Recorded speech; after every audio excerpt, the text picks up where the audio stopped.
Well, good morning, everybody, and welcome to this edition of Above the Fold. I am here with the managing editor of the Vista, Miss Katie Standlee. And this week, Katie had a fantastic story. It was more dealt with on the national level. It's about the U.S. government possibly redefining gender in the near future. Well, we'll see how that goes. Katie, what did you find out?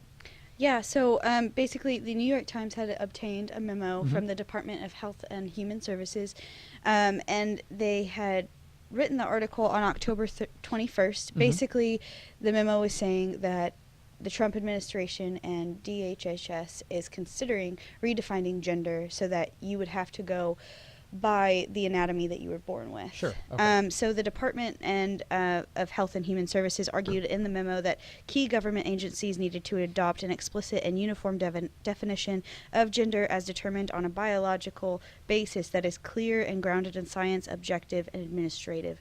According to the memo, any dispute over one's gender would have to be clarified with a genetic test. And so currently there are 1.4 million Americans that have federally opted to be recognized as a gender other than the one they were born into. Right. So very, very in-depth, apparently.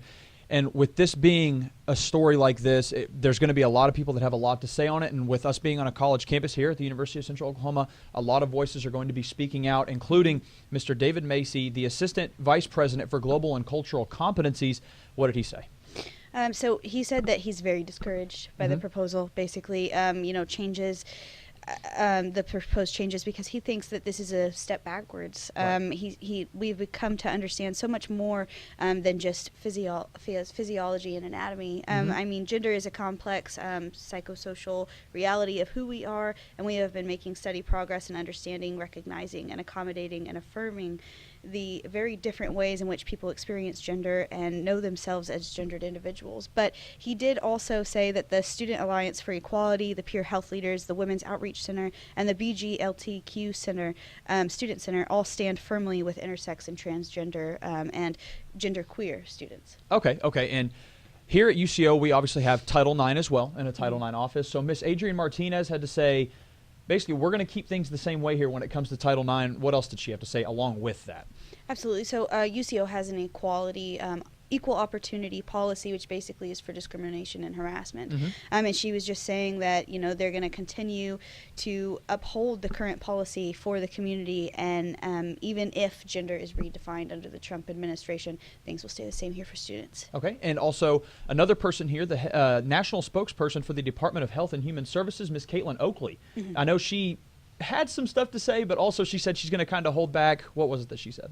Yeah, so she's the national spokesperson for the Department of Health and Human Services, and she had said that they do not comment on alleged or leaked documents that purport to indicate the status of deliberations or the focus of the department, but that everyone deserves to be treated with respect, and that's what DHHS is going to continue to uphold. Sure. But they were talking about how the Obama administration's broad definition of sex was enjoined by a federal court on the nationwide basis in December 2016, and she said that the Trump administration did not appeal that court, and then that court found that the Obama administration regulation was overbroad and inconsistent with the text of the 1972 Title IX law prohibiting discrimination on the basis of sex. Okay. And lastly, but surely not least, voices are going to be heard all over the nation on a topic like this.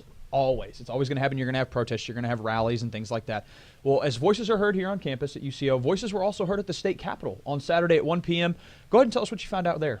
Yeah, absolutely. So there were speakers at the rally. Sure. It was the We Will Not Be Erased protest for trans and intersex rights.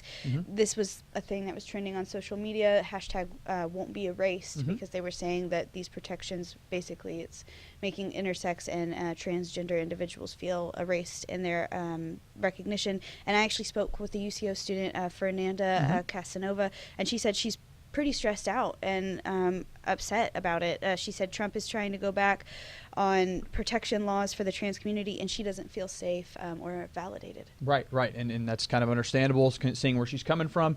Katie, thank you so much. This was a fantastic story. I know you had a lot to go get. You got a lot of comments from everybody. Everybody had both sides in there, so a fantastic story. We thank all of our Vista reporters as well as our entire U Central media team. Again, I am Austin Breasette here with the managing editor of the Vista newspaper here at UCO. Thank you for listening to this week's edition of Above the Fold.